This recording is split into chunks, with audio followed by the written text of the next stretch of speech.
దేవుడైనటువంటి యెహోవా మోషేతో అన్నాడు, మోషే నీ దగ్గర ఏముందని అడిగాడు.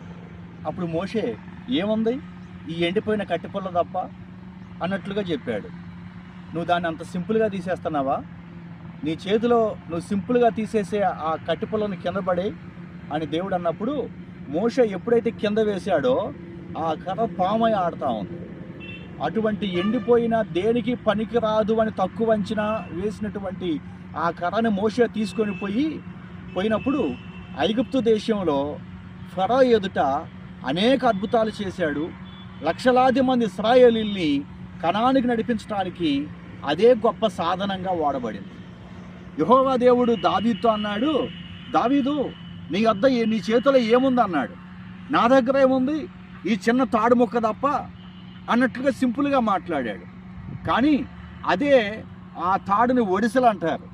ఆ ఒడిసెలను ఉపయోగించి ఆజానుబాహుడైనటువంటి గొలియాతునే పడగొట్టాడు, చంపాడు, ఓడించగలిగాడు, గొప్ప విజయాన్ని సాధించగలిగాడు దావీదు మహారాజు. అంతేకాదు, దైవజనుడు విధవరాలు ఇంటికి వచ్చి నాకు తినటానికి ఏముంది అని అడిగాడు. ఏముంది, బుడ్డిలో ఒక్క చుక్క నూనె, తొట్టిలో కొంచెమే పిండి ఉంది అని తక్కువగా మాట్లాడింది. కానీ ఆ పిండితో, ఆ ఒక్క చుక్క నూనెతో దేవుడు ఆ కుటుంబాన్ని ఆయన చాలా కాలం పాటు పోషించాడు. ఆ దేశంలో ధనవంతుల ఇంట్లో తిండి లేదు, గొప్ప గొప్ప మహా నాయకుల ఎండల్లో తిండి లేదు. కానీ ఈ పేద విధవరాల ఇంట్లో పుష్కలంగా 3 పూట్ల తినగలుగుతున్నారు.